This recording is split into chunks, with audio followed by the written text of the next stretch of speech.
Bonjour à tous et à toutes. C'est un grand plaisir d'être ici avec Uriel Feinerman, guide connu et reconnu en Israël, en Pologne, en Espagne, à travers plusieurs pays.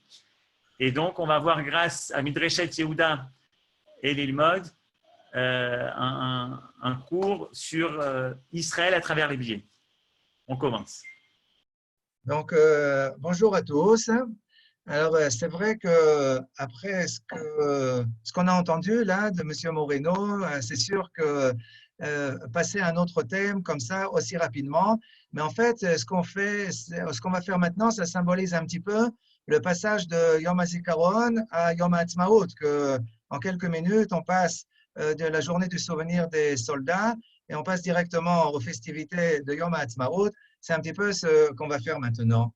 Eh bien, c'est vrai qu'il y a une possibilité de raconter l'histoire d'Israël à travers les billets de banque. Alors, c'est vrai que… oh, voilà, j'espère que maintenant, vous voyez le support visuel. C'est bon? C'est bon? Voyons voir. Et c'est bon, vous la voyez? Si quelqu'un peut me dire que… Oui, ça marche, Uriel. Ça On marche, très, marche. très bien. Très, très bien. Alors, il s'avère que dans l'histoire d'Israël, donc 72 ans, eh bien, qu'il y a eu plus de 60 billets de monnaie. Et les billets de monnaie israéliens sont très, très intéressants parce que dans ces billets de monnaie, il y a des personnages, il y a des sites, même touristiques ou d'autres en Israël. Et on peut effectivement raconter l'histoire d'Israël à travers sa monnaie. Parce qu'en fait, qu'est-ce qu'on peut raconter sur les euros, hein? Je ne sais pas. On peut peut-être un petit peu raconter sur les dollars, c'est vrai. Mais sur les billets de banque israéliennes, il y a énormément de quoi raconter. On ne va pas passer en revue tous les 60 billets, mais en tout cas, on va en voir pas mal. Alors, voyons voir quels ont été les premiers billets de monnaie en 1948, lorsque l'État a été fondé. Vous pouvez voir que ça n'était même pas inscrit le nom de l'État, parce que personne ne savait, avant la fondation de l'État, jusqu'à 2 jours auparavant, personne ne savait quel serait le nom de cet État. Est-ce que l'État s'appellerait Medinat Zion, ou peut-être Medinat Eretz Israël, ou alors Medinat Yehuda? C'est que 2 jours avant que ça a été décidé que ce serait Medinat Israël. Et là, on voit que c'est très, très simple, ces billets de monnaie. Il y a inscrit, par exemple, Hamesh Lirot Eretz Israeliot, Banque Anglo-Palestina, mais il n'y a pas le nom de l'État d'Israël lui-même. Alors, ce n'est pas que, comme je vous l'ai dit, qu'on va avoir tous les billets. Là, je passe directement à la fin des années 50. On est en 1958, et là, on a une série de billets où on peut voir d'un côté le travail qu'il faut faire pour construire ce pays, et de l'autre côté, ce qu'on va voir, ce sont des sites archéologiques. Et pourquoi? Eh bien, parce que cet État, il faut le fonder. Donc, il faut aller au travail. Et une des méthodes pour faire passer des messages aux citoyens, c'est à travers les billets de monnaie. À l'époque, il n'y a pas encore la carte qu'on fait passer, la carte bleue, et il fallait donc faire passer ces messages à travers toutes sortes de moyens, et un de ces moyens, c'était les billets de monnaie. Par exemple, là, on voit dans un billet de 1 lire israélienne, alors ce qu'on a là, c'est quelqu'un qui va le matin très tôt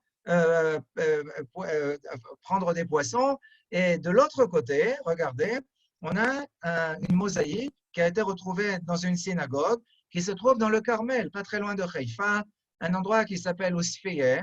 Et ce qui a été retrouvé dans cette mosaïque, c'est une ancienne synagogue, disons du 6e siècle. Et ce qui est inscrit là-bas, c'est Shalom al Israël. Regardez, c'est l'allure qu'a cette mosaïque, mais celui qui a fait le graphisme, il a la possibilité de compléter ce qui manque. Voilà, de l'autre côté, c'est l'archéologie. Et la même idée, on a pour le billet de 5 lires israéliennes. On peut voir qu'il y a ici quelqu'un qui part le matin très tôt au travail et aussi dans une usine. Et de l'autre côté, on a quelque chose qui a été retrouvé dans un site qui s'appelle Tel Megiddo, à côté de Emek Israël, Tel Megiddo. Et Tel Megiddo a été retrouvé là-bas. C'est inscrit en hébreu ancien de l'époque biblique.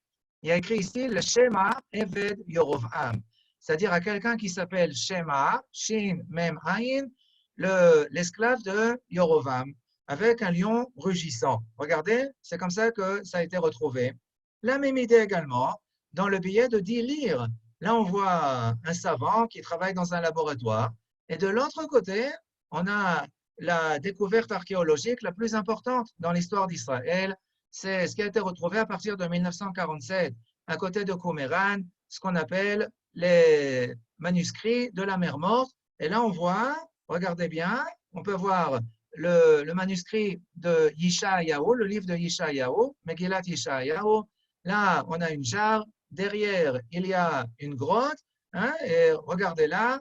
Et c'est vraiment, sans aucun doute, la découverte la plus importante dans l'histoire d'Israël, jusqu'à ce qu'on retrouve le Aaron Abrit ou la Menorah. Et dans le billet de 50 lire, là, on peut voir les chaloutzim, les pionniers, qui vont au travail faire de l'agriculture. Et de l'autre côté, de nouveau l'archéologie. Cette fois, c'est une autre synagogue qui se trouve dans le nord du Negev, un endroit qui s'appelle Nirim. Et on peut voir que dans cette mosaïque de cette ancienne synagogue, on a le symbole d'Israël, c'est pas le Magen David, hein, le symbole historique du peuple juif, c'est la menorah. Donc on la voit ici très très bien. Là, un loulav, de l'autre côté, un chauffard. Et là, on a ou alors des rimonim, des grenades, ou alors peut-être des trogim, difficile à savoir. Mais il faut dire que le public en Israël n'était pas tout à fait content. Pourquoi? Eh bien, parce qu'il voulait pas comment appeler ça, des personnages comme ça, ça rappelait un petit peu le socialisme en Europe de l'Est. Il voulait des personnages connus. Et le premier personnage qui va apparaître dans un billet de monnaie, c'est bien sûr Herzl. Ça, c'était clair qu'à partir du moment où ce seraient des personnages historiques connus, le premier, ce serait Herzl. Peut-être qu'il y en a qui se souviennent parce que c'était un très, très grand billet de monnaie. C'était difficile de le rentrer dans le porte-monnaie sans lire. Et de l'autre côté, il y a l'emblème d'Israël, c'est-à-dire la menorah telle qu'elle apparaît dans l'arc de Titus. Là, on a deux oliviers et en bas, c'est inscrit Israël. Et tout autour, on peut voir les symboles des 12 tribus. L'idée était de dire que toutes les communautés se trouvent autour de l'État d'Israël. Et ensuite, après Herzl, ils ont commencé à discuter qui vont être les suivants. Eh bien, il y a eu Einstein. Et je dois dire que Einstein, ce n'est pas du tout évident. Parce que quand on y pense, Einstein n'est jamais monté en Israël. Il est resté aux États-Unis. À partir du moment où il est arrivé là-bas, dès 1933, il est resté aux États-Unis. Il n'est jamais monté en Israël. C'est vrai que Ben Gurion lui avait proposé d'être le deuxième président de l'État d'Israël. Mais il a refusé, hein, il n'a pas voulu. D'ailleurs, on raconte qu'est-ce qu'il a dit à Ben Gurion.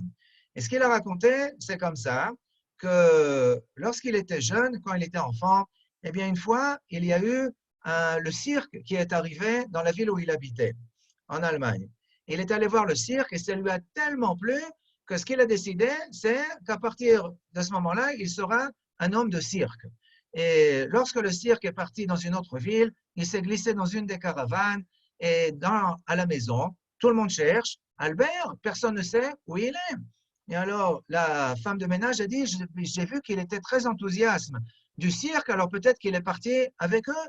Alors, tout le monde a couru derrière ce cirque, ils ont retrouvé les caravanes, ont cherché Albert, et effectivement, ils l'ont trouvé. Et alors, le père Einstein, lorsqu'il a vu son fils Albert, lui a donné une gifle que Albert a compris qu'avec le cirque, il vaut mieux ne pas faire affaire avec des cirques.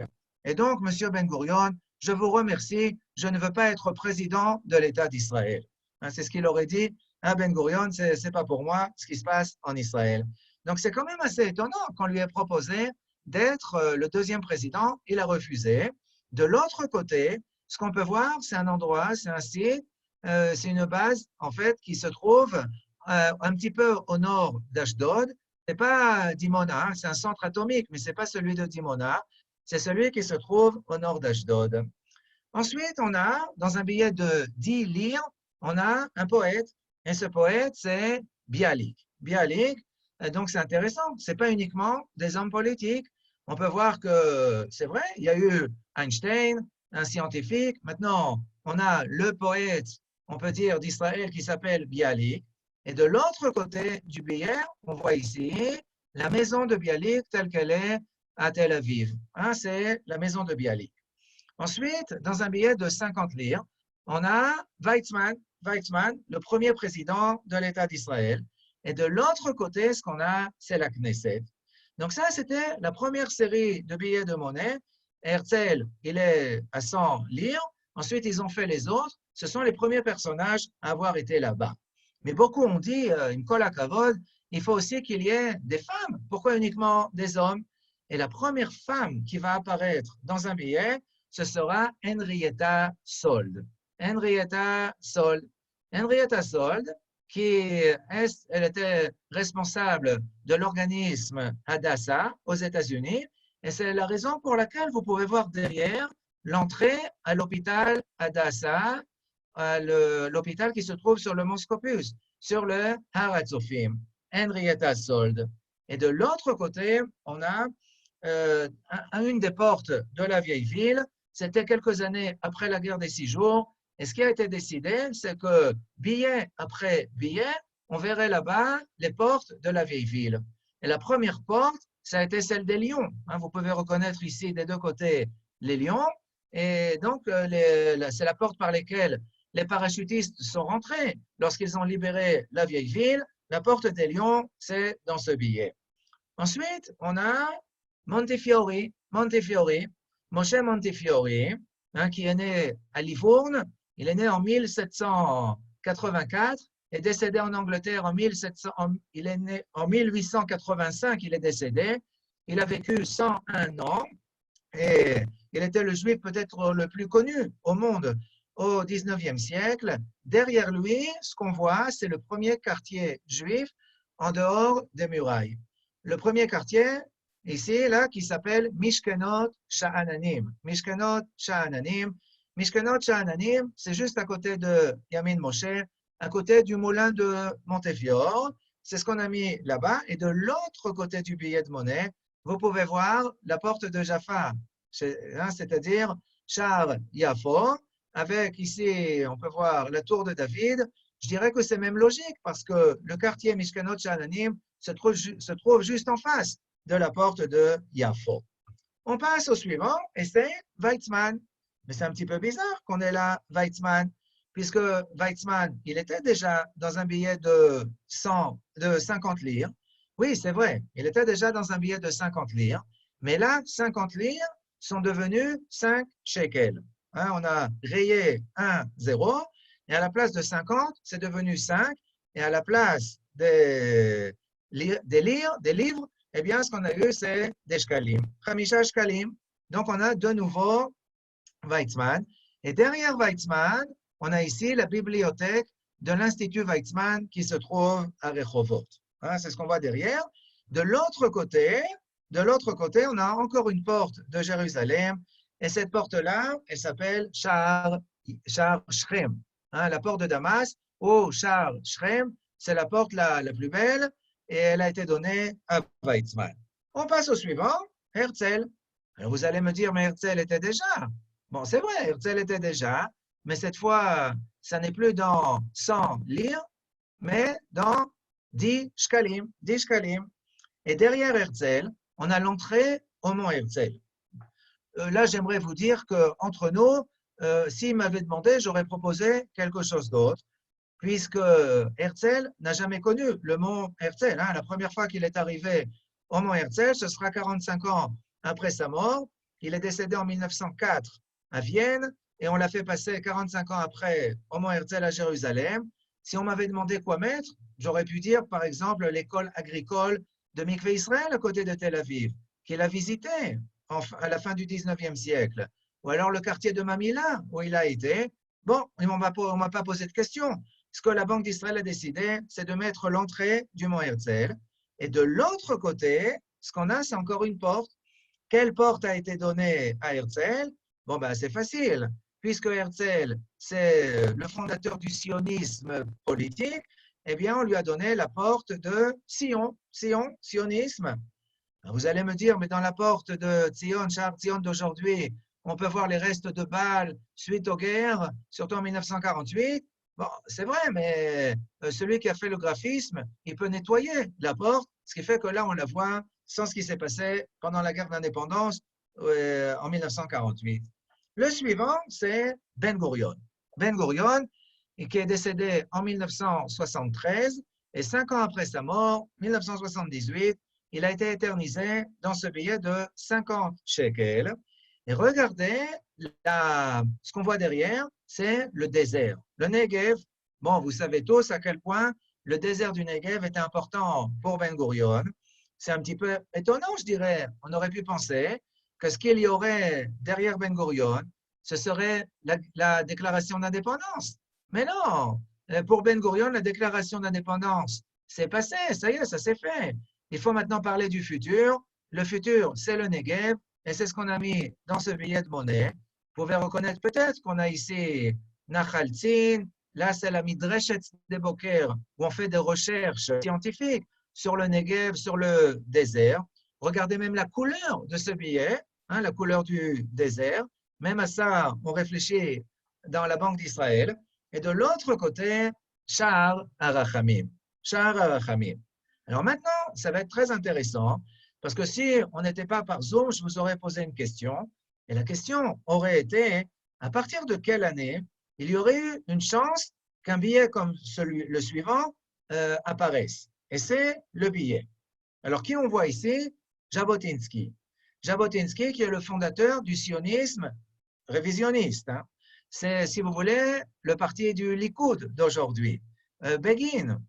Alors, bien sûr, tant que Begin n'était pas au pouvoir, il n'y avait aucune chance que le parti travailliste décide d'éterniser celui qui a fondé le mouvement, qui était le mouvement ennemi, je dirais presque, pour Ben Gurion. Jabotinsky, mais en 1977, il y a eu ce qu'on appelle en hébreu le Ma'apar, et à la place du parti travailliste qui a dirigé le pays pendant presque 30 ans, ça va être maintenant le parti de Menachem Begin. Et voilà que tout de suite, 2 ans après, il y a déjà un billet où on peut voir celui qui était le maître de Begin, qui s'appelle Jabotinsky. Donc, cela prouve qu'en fait, les billets de monnaie, ce n'est pas uniquement éterniser des personnages. Les billets de monnaie, c'est aussi de la politique. Il y a maintenant un nouveau parti qui est au pouvoir, et bien ça va influencer aussi sur les billets, sur la monnaie israélienne. On pourrait presque dire, montrez-nous les billets de monnaie et on peut raconter ce qui s'est passé dans l'histoire d'Israël. De l'autre côté, on a une autre porte, et c'est Sha'ar HaPrachim. Sha'ar HaPrachim, la porte des fleurs. Alors vérifions si on a toutes les portes. On va faire ça d'après l'ordre. Sha'ar Tzion, il y a eu. Sha'ar Yafo, il y a. Sha'ar Echadash, la nouvelle porte. Bon, elle n'est pas dans les billets, mais elle est toute petite. Elle est nouvelle aussi. Ensuite, Sha'ar Shrem, il y a. Sha'ar HaPrachim, on a. Sha'ar HaArayot, la porte des lions, il y a. Ensuite, il y a Sha'ar HaRachamim avec Ben Gurion. Il y a toutes les portes, sauf une, c'est Sha'ar HaAshpot, c'est-à-dire la porte des poubelles. Il n'y a pas, celle qui se trouve à côté du Kotel. Pourquoi il n'y a pas? Parce que, à la vérité, on ne sait pas exactement qui mettre sur la porte des poubelles. S'il y avait la porte des poubelles dans un billet de monnaie, alors qui devrait y être là-bas? Personne, comme ça, on a réglé le problème. On passe au suivant, et là, celui qui apparaît, c'est le baron Rothschild. Edmond de Rothschild, Benjamin de Rothschild, et on peut dire que c'est vraiment grâce à lui que le pays a été refondé lors de la première Aliyah à partir des années 80 du 19e siècle. Sans lui, ça n'aurait pas marché, et c'est lui qui a donné l'argent aux pionniers. Et regardez que la couleur de ce billet est rouge, rougeâtre. Pourquoi? Eh bien, c'est lui qui a amené le vin, en tout cas l'industrie du vin à l'époque moderne en Israël. Et la deuxième chose, c'est son nom, Rothschild. Rothschild, ça veut dire le bouclier rouge. Vous voyez quand même à la couleur, eh bien, on y pense à la Banque d'Israël, comme je vous l'ai déjà dit. Alors, il y a aussi un rabbin, voilà. Il y a aussi un rabbin, et celui qui se trouve là devant nous, c'est Maïmonide, le Rambam, Rabbi Moshe ben Maïmon, Mi Moshe ad Moshe, lokam ke Moshe. Et bien, il faut que je vous dise quand même un petit secret, et ce secret est que ça n'est pas le Rambam, ça n'est pas Maïmonide. Pourquoi? Bien parce que personne ne sait quelle allure avait Maïmonide?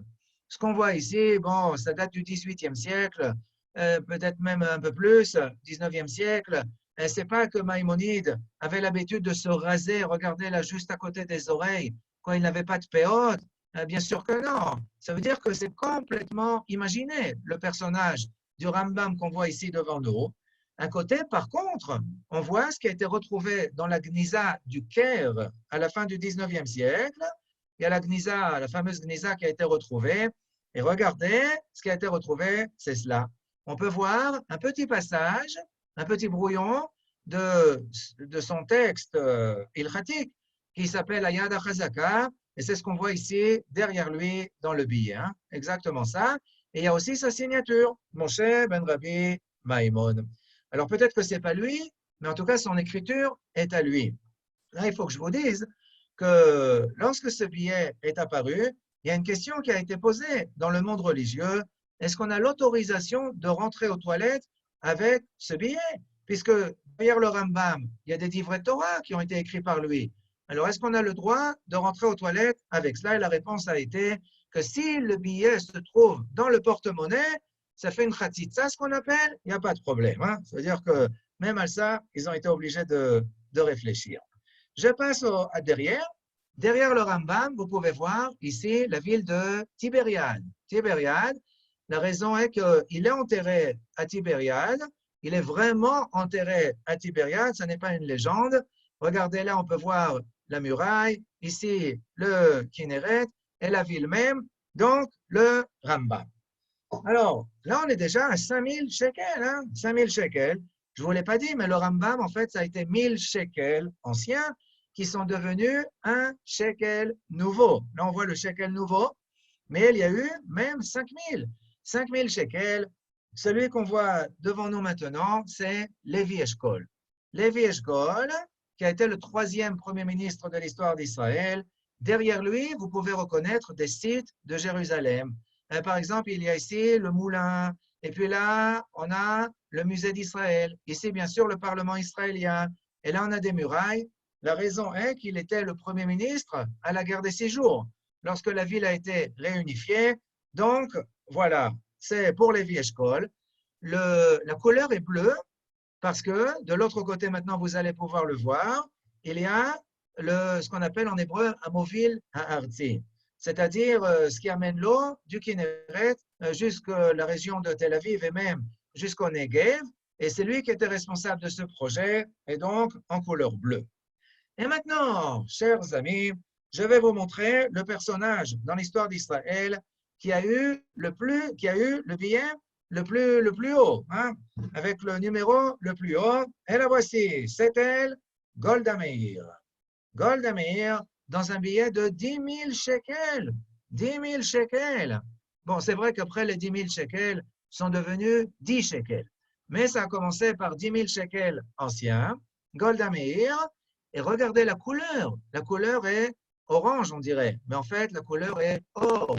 Or, puisqu'elle s'appelait Golda, gold. Donc, en or. De l'autre côté de ce billet de monnaie, c'est inscrit Shalach et Ami, mais ce n'est pas en rapport avec la sortie d'Égypte, mais c'est en rapport avec la visite de Golda, que vous pouvez voir ici avec un chapeau russe sur sa tête, qui a fait une visite lorsqu'elle était une sorte d'ambassadeur d'Israël en Union soviétique en 1948. Hein. Elle est arrivée là-bas quelques jours avant Rosh Hashanah, et lorsqu'elle est allée à la synagogue, la grande synagogue de Moscou, elle ne s'attendait vraiment pas à voir autant de personnes. C'est l'époque de Staline, hein, c'est l'époque soviétique. Et malgré tout, des gens sont venus de partout pour voir Golda. Ça a été photographié et c'est ce qui apparaît donc dans le billet de monnaie. Golda, dans son livre qui s'appelle Ma vie, a décrit ce moment comme un des moments les plus émouvants de toute sa vie. C'est ce qu'on a donc dans ce billet. On passe au suivant, c'est maintenant 20 shekels. C'est Moshe Sharet. Moshe Sharet, qui a été le premier ministre des Affaires étrangères. D'ailleurs, on le voit ici lorsqu'il a hissé le drapeau d'Israël à l'ONU. De l'autre côté, on a le début de Tel Aviv, puisqu'il a vécu à Tel Aviv. C'est un homme de Tel Aviv. Et dans un nouveau billet de 20 shekels, on a de nouveau Moshe Charet, mais cette fois, de l'autre côté de ce billet que vous avez connu. Parce que petit à petit, il disparaît, il n'est plus en cours, mais jusqu'à il y a un an ou deux, il était encore en cours. Eh bien, on peut voir qu'il y a des gens qui marchent. Qui sont ces gens qui marchent là dans ce billet? Eh bien, c'est la photo du côté gauche. Ce sont des gens qui s'engagent dans ce qu'on appelle la brigade juive, la Brigada Yehudit, en 1944 pour aller combattre contre les nazis. Et comme ça a été un projet de Moshe Charet, on le voit dans ce billet. Le suivant, c'est Agnon. Agnon, hein, le premier Israélien à avoir reçu un prix Nobel. Pour lui, c'était le prix Nobel de littérature. Agnon. Ensuite, on a le deuxième président de l'État d'Israël qui s'appelle Yitzhak Ben Tzvi. Yitzhak Ben Tzvi. Et de l'autre côté du billet, ce qui se trouve pour vous du côté gauche, on peut voir la synagogue qui se trouve dans la Galilée, dans un endroit qui s'appelle Ki'in. Ki'in. Et la raison est qu'il a fait des recherches sur la population juive qui habitait là-bas. Donc ça, c'est Yitzhak Ben Tzvi. Et dans un billet de 200 shekels, que peut-être vous avez oublié, mais il a existé il y a quelques années, de cette façon-là, on voit le troisième président de l'État d'Israël qui s'appelle Zalman Shazar. Et on peut voir dans ce billet qu'il y a une fille qui écrit quelque chose. On voit des lettres, Aleph, Bet, Gimel, Dalet, etc. Parce que ce Zalman Shazar, avant d'être président, il a d'abord été le premier ministre de l'Éducation en Israël. Donc, vous pouvez voir que c'est comme si ça a été photographié dans une école. Ce billet, il a été après retapé de notre façon. On voit de nouveau Zalman Shazar.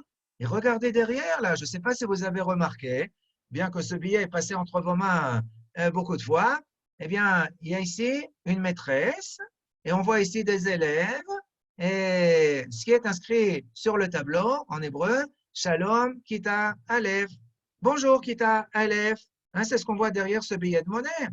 Je ne sais pas si les gens l'ont remarqué. À mon avis, non, parce que ce qui intéresse les gens en général, c'est ça, hein, c'est les chiffres. C'est qu'est-ce qu'on peut acheter avec ça. Mais en fait, les billets sont intéressants quand on les regarde, quand on les observe. Et on peut voir qu'ici, c'est inscrit Shalom, Kita, Aleph. D'ailleurs, à mon avis, hein, c'est ce que chaque grand-père ou grand-mère doivent donner à leurs petits-fils, leurs petits-enfants lorsqu'ils rentrent en Kita, Aleph. Et ils ont le droit d'ailleurs de le demander, même jusqu'à 20 ans après, hein, s'ils ne l'ont pas reçu. Hein. À mon avis, ils y ont droit. Et du côté gauche, on a la ville de Tzfat, parce qu'il a fait des recherches, il était aussi très lié à la Chassidut Chabad, Zalman Shazar, et donc on voit ici la ville de Tzfat. Donc là, on a les billets, on va parler des derniers qui sont sortis ces 3 dernières années, mais ce que j'aimerais, c'est qu'on vérifie d'abord ensemble, d'abord les présidents qui a eu et qui n'a pas eu de billets, a été éternisé dans un billet. Alors on va faire ça d'après l'ordre. Alors, le premier président, ça a été Chaim Weizmann. Est-ce qu'il a un billet? Oui, on le voit là. Le deuxième président, ça a été Yitzhak Ben Tzvi. Son billet, c'est le suivant, 100 shekels. Ensuite, on a Zalman Shazar. Est-ce qu'il a été éternisé dans un billet? On vient d'en parler, dans un billet de 200 shekels. Le président suivant, ça a été... Allô? Vous m'entendez là? C'est bon? Ça a coupé? Le président suivant, ça a Non, été... on t'entend bien, Wiel. Ah, c'est bien, d'accord. Le président suivant, ça a été Ephraim Katsir. Ephraim Katsir. Est-ce qu'il a un billet? Non, il n'y a pas. Vous comprenez, il n'y a pas suffisamment d'inflation en Israël. Donc, il y a une liste d'attente, je dirais. Il n'y a pas suffisamment de nouveaux billets. Donc, il n'y a pas pour l'instant pour Ephraim Katsir. Le suivant, c'est Yitzhak Navon. Yitzhak Navon, est-ce qu'il a été éternisé dans un billet? Non, non. Le suivant, c'est Chaim Herzog. Chaim Herzog, est-ce qu'il est dans un billet? Non, non plus. Le suivant, Ezer Weizmann. Ezer Weizmann, ben lui non plus, hein, il n'est pas éternisé dans un billet. Mais par contre, peut-être si on imaginait un billet pour Ezer Weizmann, c'est imaginer, hein, là, ce que vous voyez. Alors peut-être qu'on pourrait voir là-bas des avions. Hein, il était le commandant de l'aviation militaire. Après, il a été président. Le suivant, bon, vous le reconnaissez, hein, c'est Katsav. Bien sûr, pour lui, il n'y a pas de billet de monnaie. Ensuite, on a Shimon Peres, lui aussi. Pour l'instant, pas dans un billet de monnaie. Bon, peut-être que si un jour on fait un billet avec Pérez, alors peut-être qu'on verrait la colombe de la paix, le prix Nobel de la paix, peut-être est-ce qu'on lui mettra. OK. Et le dernier, pour l'instant en tout cas, c'est Rivlin. Ça, ce sont les présidents. Alors maintenant, on va passer au Premier ministre. Alors regardons, Ben Gurion, on le sait. Ensuite, on a Moshe Charet, lui aussi, il a eu. Ensuite, on a Lévi Eshkol, à la guerre des 6 jours, il y a un billet. La suivante, c'est Golda, on a dit 10 000 shekels. Ensuite, on a eu Yitzhak Rabin, il n'y a pas pour lui pour l'instant. Ensuite, on a eu Begin, Begin aussi, pas de billet de monnaie. Après, on a Yitzhak Shamir. Ensuite, on a Shimon Peres. Ensuite, Yitzhak Shamir. Ensuite, on a de nouveau Rabin. Et puis, Bibi, Netanyahu. Et puis, Barak. Regardez tous ces personnages, pour l'instant, en tout cas, n'ont pas été éternisés dans les billets de monnaie. Bon, ceux qui sont en vie, bien sûr, non. Mais ceux qui sont déjà niftarim, on aurait pu penser que oui, mais pas encore. On a Sharon. Sharon, il n'y a pas de billet de monnaie pour lui pour l'instant. Mais peut-être qu'un jour, s'ils font un billet avec Sharon, peut-être qu'on verrait la traversée du canal de Suez en 1973, pendant la guerre de Kippour, peut-être, hein, je ne sais pas. Ensuite, on a Olmert. Bon, je ne vous dis pas où sont les billets de monnaie, peu importe. Ensuite, on a Bibi, et puis Bibi, et puis Bibi, et puis Bibi. Bon, alors ça, on a vu quels sont les présidents, quels sont les premiers ministres qu'on retrouve dans les billets. Alors, regardez, c'est intéressant parce que il y a à peu près une dizaine d'années, la Banque d'Israël a décidé de mettre en œuvre des nouveaux billets, hein, de sortir une nouvelle série de billets. Je ne dis pas que ça devait être d'après ces numéros-là, ces chiffres-là, mais les personnages, c'est vrai. La Banque d'Israël, à 10 ans, a dit que pour que ceux qui falsifient des billets, que ce soit plus difficile pour eux, de faire une nouvelle série. Qui devait être dans la nouvelle série? Alors, il devait y avoir Herzl, et puis Ben Gurion, et puis Begin, et puis Rabin. OK, c'est ce que la Banque d'Israël a décidé. Et là, dans le gouvernement, mais aussi dans le public et dans les journaux, dans les médias, eh bien, beaucoup ont dit, qu'est-ce que c'est que cette histoire-là? Qu'est-ce que c'est que cette proposition? Pourquoi? Eh bien, parce que Herzl a déjà été même 2 fois. Ben Gurion, il a déjà eu son billet. Bon, Begin, apparemment, était quelqu'un de tellement humble, modeste, c'est pas du tout sûr qu'il aurait voulu. Rabin, OK, d'accord. Mais est-ce que dans l'État d'Israël, c'est uniquement la politique qui joue? Uniquement des hommes politiques? Pourquoi pas mettre d'autres personnages? Pourquoi est-ce que ça doit être uniquement de la politique? Et deuxièmement, avant d'accuser ceux qui ne permettent pas aux femmes d'être dans certains partis politiques en Israël, dans la Banque d'Israël aussi, c'est comme ça. Ça veut dire que des hommes, il n'y a pas 50% de femmes dans cet État pour qu'il y ait au moins 2 femmes sur les 4 personnages. Et ce que le gouvernement a décidé, c'était de renvoyer ce projet à la Banque d'Israël. Donnez-nous une autre proposition. Bon, alors ils y ont réfléchi, mais il y en a d'autres qui ont réfléchi à cela. Et en fait, quand on y pense, peut-être qu'il pourrait y avoir autre chose que ce que la Banque d'Israël a décidé. Je peux d'ailleurs vous raconter que le personnage dont pendant des années et des années, on a dit que ce serait le suivant, c'était Eliezer Ben Yehuda. Eliezer Ben Yehuda, celui qui a beaucoup, beaucoup, beaucoup mis en place et aidé pour que de nouveau, on reparle en tant que première langue l'hébreu. Vous avez vu comment est-ce que j'ai formulé cette phrase? Je n'ai pas dit que c'est celui qui a renouvelé, le rénovateur de la langue hébreu. Comme si pendant 1800 ans, les Juifs n'ont pas parlé en hébreu, ça n'est pas vrai du tout, hein. Il y avait des gens qui parlaient en hébreu durant toutes les générations. Ce qu'a fait Eliezer Ben Yehuda, c'était que ce soit la première langue surtout, et puis aussi d'inventer les mots qui n'existaient pas. Alors peut-être que lui aurait dû apparaître dans un billet de monnaie. Et puis de nouveau, vous savez, on est dans un pays qui est tellement stressé, je dirais.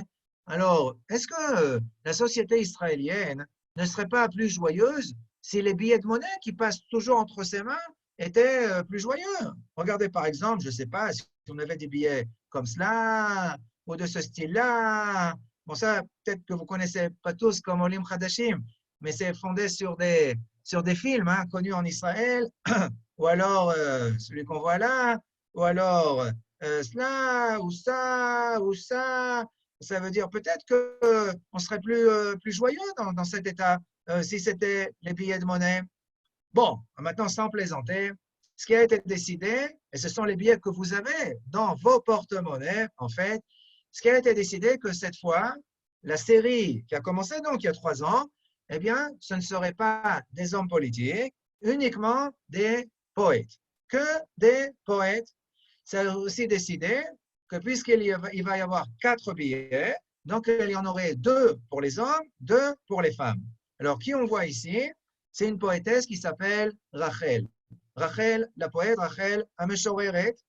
De l'autre côté, on voit un verset, presque je dirais, d'un de ces chants très connus, Kinneret Sheli, sur le Kinneret, sur le lac de Tibériade.